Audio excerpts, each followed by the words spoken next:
जय गुरु जी। संगत जी, हम सभी बड़े भाग्यशाली हैं कि आज गुरु जी महाराज का बर्थडे सेलिब्रेट कर पा रहे हैं। संगत जी, 7th जुलाई हम सभी के लिए सच में किसी त्योहार से कम नहीं है। हम सभी संगत हर साल इंतज़ार करती है गुरु जी के 7th जुलाई का, जिस दिन गुरु जी महाराज का बर्थडे होता है। हर एक संगत ये सोचती है कि गुरु जी को बधाइयाँ दें उनके जन्म दिवस की, उनकी कृपा हम सभी पे प्राप्त हो।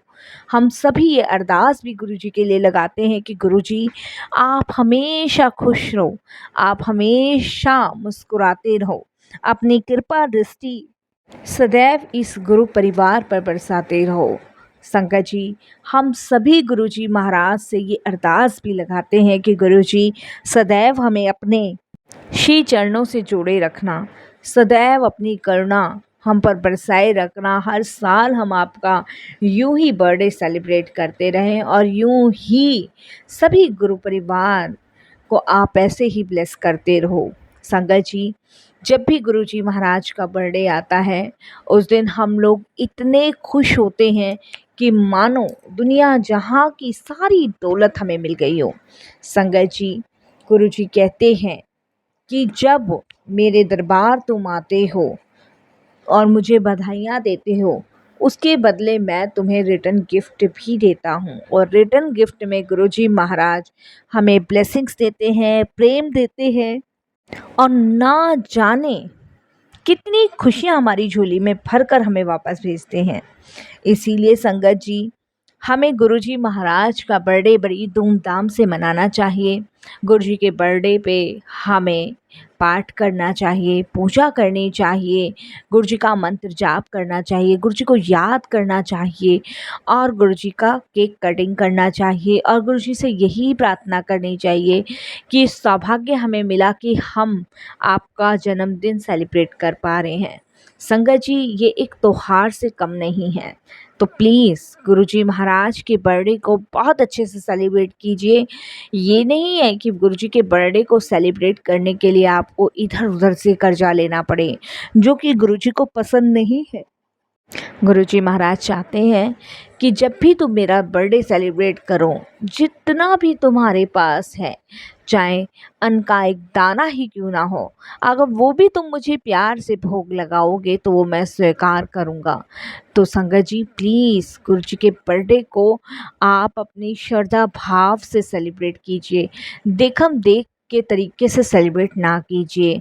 और अब हम सुनते हैं रुचि आंटी का सत्संग शुरू करने से पहले करते हैं गुरुजी का मंत्र जाप। और मैं आप सभी से ये भी कहना चाहूँगी कि अगर आप भी अपने सत्संग अनुभव शेयर करना चाहते हैं तो हिंदी में साफ राइटिंग में आप अपना सत्संग लिख कर हमारी जीमेल आईडी पर सेंड कर सकते हैं, ताकि आपके द्वारा सुनाए गए सत्संग से जो भी गुरुजी महाराज की नई जुड़ने वाली संगत होगी उन्हें गुरुजी के कल्याण, महिमा, अनुभव के बारे में ज़्यादा से ज़्यादा पता चले। सत्संग आपको पसंद आए तो आप इसको लाइक कीजिए, चैनल को सब्सक्राइब कीजिए, वीडियो को ज़्यादा से ज़्यादा संगत में शेयर कीजिए। तो सुनते हैं रुचि आंटी का सत्संग और करते हैं गुरुजी का मंत्र जाप। ओम नमः शिवाय, शिवजी सदा सहाय। ओम नमः शिवाय, गुरुजी सदा सहाय। जय गुरुजी। संगत जी, सबसे पहले तो गुरुजी के चरणों में कोटि कोटि नमन। सारी संगत जी को जय गुरुजी। गुरुजी महाराज के जन्मदिन दी लख बधाइयाँ सबनों। और यही मैं अरदास गुरुजी से करूँगी, हर साल आपका ऐसे ही बर्थडे सब सेलिब्रेट करें, सबके जीवन में ऐसे ही खुशियाँ, मुस्कुराहटें बनी रहें, यही मैं गुरुजी महाराज से अरदास करूँगी। और संगत जी, मेरा 7th जुलाई का ही सत्संग है जो मैं आपके साथ शेयर कर रही हूँ, पिछली साल का। और इस 7th जुलाई पे मेरा बेटा 1 साल का हो जाएगा और गुरुजी ने मेरा बेटा मुझे ब्लेस किया इसके लिए शुक्राना गुरुजी। संगत जी, मेरे पास 3 डॉटर थी, 3 बेटियां थी और ससुराल वालों की चाहना थी कि मुझे एक बेटा भी हो और उनका मानना यही है कि बेटों से वंश आगे चलता है, बेटियों से नहीं चलता है।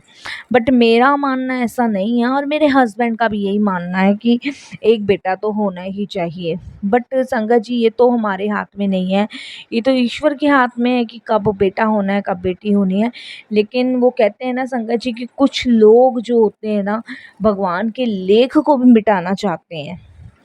कुछ लोगों को लगता है कि हम भगवान से भी ऊपर हैं, बट उनकी सबसे बड़ी भूल होती है साथ संगत जी ये कि वो अपने आप को भगवान से भी ऊपर मानते हैं और सोचते हैं कि हम भगवान से भी ऊपर हैं और जो हम चाहेंगे वही होगा। तो पहली बेटी हुई तो घर वालों के वैसे ही मुंह सड़ गए थे, इतना कोई फंक्शन वगैरह भी नहीं घर वालों ने किया। और फिर उसके बाद संगत जी फिर से मैं प्रेग्नेंट हुई और फिर से सभी लोगों को लगा कि बेटा ही होगा, बेटा ही होगा। और संगत जी फिर से दूसरी बेटी हुई तो घर वालों के, हस्बैंड के रवैये ही बदल गए। फिर तो हस्बैंड का भी रवैया बदल गया और हस्बैंड ने ये कहना शुरू कर दिया कि अब हम मतलब कंसीव वो नहीं करेंगे, प्लानिंग नहीं करेंगे, तुम कंसीव नहीं करोगी। और संगत जी ये मेरे हस्बैंड ने कहना शुरू कर दिया। बट खैर संगत जी चलो, जैसी उनकी सोच, मैं उसमें कुछ नहीं कर सकती। तो 2 बेटी होने के बाद संगत जी मैं प्रेग्नेंट होती थी तो मेरे हस्बैंड मुझे कोई मेडिसिन्स ला के खिला देते थे जिससे कि बच्चा नहीं रहता था। समय बीतता गया और फिर संगत जी लोगों ने ताने मारने शुरू कर दिए फैमिली में ही। और तो कोई नहीं होता कि 2 बेटियां हैं और एक बेटा होना ज़रूरी है, कैसे आगे वंश आगे चलेगा। और मेरे हस्बैंड को ये सब चीज़ें फ़ील होती थी तो मेरे हस्बैंड कहते थे कि एक बार और ट्राई करते हैं, क्या पता बेटा ही हो जाए। और मेरे हस्बैंड ने संगत जी मन्नतें मांगना शुरू कर दिया, व्रत रखने शुरू कर दिए, नंगे पैर संगत जी यात्राएं करनी शुरू कर दी। यहाँ तक कि संगत जी बाबा वगैरह के पास भी जाने लग गए और उपाय पूछने लग गए और कुछ उपाय जो भी होते थे वो मुझे करने को कहते थे। मैं ये सब चीज़ों से ना परेशान हो चुकी थी, कहीं ना कहीं संगत जी मैं टूट चुकी थी कि ये सब चीज़ें मुझे करनी पड़ रही है, क्योंकि ये सब चीज़ें मुझे बिल्कुल भी पसंद नहीं थी। लेकिन खैर संगत जी हस्बैंड की वजह से करना पड़ता था। और मेरी बेटियों को कोई भी संगत जी फैमिली में प्यार नहीं करते थे, ना उसके दादा, ना दादी, ना बुआ, क्योंकि सबको लगता था कि लड़कियों की जगह लड़का होना चाहिए था। क्योंकि मेरी नंद है, उनके 3 बेटे हैं, बड़ी नंद हैं, उनके 2 बेटे हैं, बेटियां कोई है ही नहीं, तो बेटियां उनको पसंद ही नहीं थी, जबकि खुद भी एक बेटी हैं। और मेरी सास के भी संगत जी 2 बेटियां हैं, बट नहीं, बेटे की चाहना ने इन सबको पागल कर दिया था। तो मेरे हस्बैंड ने मुझे बड़े उपाय करने को कहा, व्रत करने को कहा, मैंने किया कि चलो ठीक है इन लोगों की खुशी की वजह से हो जाए। जब तीसरी बार प्रेग्नेंट हुई तो संगत जी फिर से बेटी हो गई। फिर तो संगत जी पूरा का पूरा घर का माहौल ही बिगड़ गया। हस्बैंड ने कलेश करनी शुरू कर दी और सारी गलती मुझ पे थोप दी कि ये तुम्हारी वजह से हुआ है। मैंने हस्बैंड को कहा कि भाई मेरी वजह से क्यों होगा। और संगत जी बात यहाँ तक की आ गई तलाक तक की। तो कलेश बहुत ज़्यादा हो गई और मेरी बच्चियों के साथ दुष्व्यवहार करने लग गए मेरे ससुराल वाले, मेरे हस्बैंड खुद। और संगत जी मेरी नंदे सबने टॉर्चर करना शुरू कर दिया, सबने।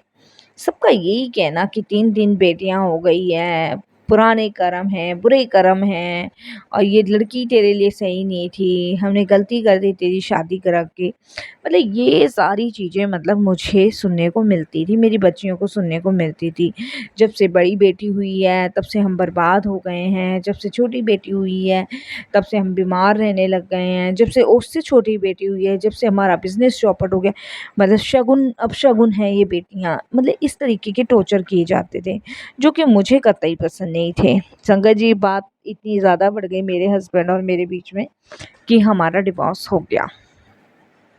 और संगत जी हमारा जब डिवोर्स हो गया तो उस समय मुझे ये नहीं पता था कि मैंने कंसीव कर लिया है।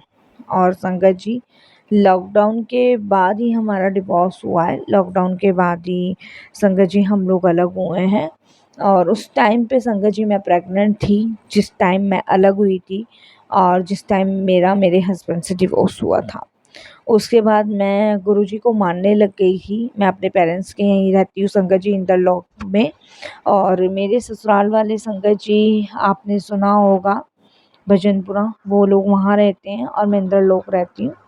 तो उस टाइम मैं गुरुजी को मानने लग गई थी जब मैं अपने हस्बैंड से अलग होकर अपने मायके तीनों बेटियों को लेके रह रही थी। उस समय मुझे नहीं पता था संगत जी कि मुझे 3 मंथ चल चुके हैं, क्योंकि झगड़े की वजह से। तो संगत जी जब मुझे ये पता चला कि मुझे 3 मंथ चले हैं, तो मेरी फैमिली ने कहा कि बेटा अवॉइड कर दो बच्चा, 3 बेटियां वैसी हैं। बट संगत जी मैंने अपने मम्मी पापा को मना किया। मैंने कहा अच्छा 4 लड़कियां हो जाए, बट मैं इसको मतलब दुनिया में लाऊंगी। मेरी मम्मी ने, मेरे पापा ने बहुत समझाया, लेकिन मेरी ज़िद के आगे वो मान ही गए हार अपनी। और संगत जी 7 जुलाई को गुरुजी की कृपा से मैंने एक बेटे को जन्म दिया।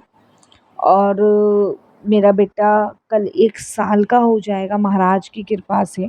और ये बच्चा गुरुजी की ही ब्लेसिंग्स है। देखिए, मैंने सोचा नहीं था, उससे पहले मैं गुरुजी से जुड़ गई थी। और जब मुझे 4 मंथ चल रहा था, जब भी मैं गुरुजी से जुड़ी थी संगत जी। और उसके बाद मैंने गुरुजी का इतना शुक्राना किया। आज मेरा बेटा 1 साल का हो गया। मेरे ससुराल वाले आज इतना पछताते हैं ना मुझसे डिवोर्स दिलाने के बाद, बहुत। क्योंकि संगत जी उन्होंने अपने बेटे की भी ज़िंदगी ख़राब कर दी और मेरी भी कर दी। खैर संगत जी, मेरी तो मुझे पता नहीं, लेकिन मेरे बच्चों की कर दी। बट संगत जी मैं अब उधर की साइड कभी मुड़ के भी नहीं देखना चाहती। अब जब सबको पता चल गया ना कि मुझे बेटा हो गया, तो मेरे ससुराल वाले मुझे फ़ोन करते हैं। बट संगत जी मैं वापस से नहीं जाना चाहती, क्योंकि डिवोर्स तो हम लोगों का हो ही चुका है। तो अब एक रिश्ते में जुड़ने से क्या फ़ायदा।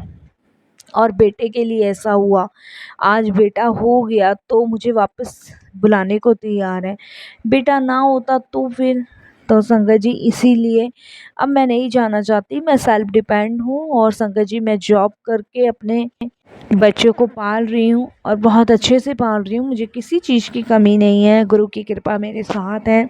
बहुत अच्छा जीवन मेरा व्यतीत हो रहा है। तीनों बेटियां मेरी स्कूल जाती हैं। बेटा है जिसको मम्मी संभालती है। बाकी मैंने फुल टाइम के लिए मेड भी रख रखी है। अब मैं नोएडा की इंटरनेशनल कंपनी में काम भी करती हूँ, तो मुझे कोई प्रॉब्लम नहीं है। बस गुरुजी का आशीर्वाद, उनका प्रेम स्नेह ऐसे ही बने रहे और मेरे बच्चों में संस्कार अच्छे से अच्छे भरे, यही मैं गुरुजी से अरदास करती हूँ। शुक्राना गुरुजी, 7 जुलाई वाले दिन इतनी बड़ी ब्लेसिंग्स देने का आपका बहुत शुक्राना। जिस समय गुरुजी का बर्थडे सेलिब्रेट किया जा रहा था, उस दिन मेरा बच्चे ने इस दुनिया में कदम रखा था। तो ये गुरुजी की ही ब्लेसिंग्स का मेरा बच्चा है, गुरुजी का ही ब्लेस किया हुआ है। तो इन सभी चीज़ों के लिए गुरुजी का बहुत बहुत धन्यवाद। और यहीं मैं सत्संग को भी विराम देती हूँ गुरुजी के मंत्र से आपसे। ओम नमः शिवाय, शिव जी सदा सहाय। हर साल जब जब गुरुजी का बर्थडे आएगा, तब तब मेरा बेटा 1-1 साल कंप्लीट करके 1-1 साल सीढ़ियाँ ऊपर चढ़ेगा। तो धन्यवाद गुरुजी, आपका बहुत बहुत शुक्राना। ओम नमः शिवाय, शिव जी सदा सहाय। ओम नमः शिवाय, गुरु जी सदा सहाय। जय गुरु जी, शुक्राना गुरु जी।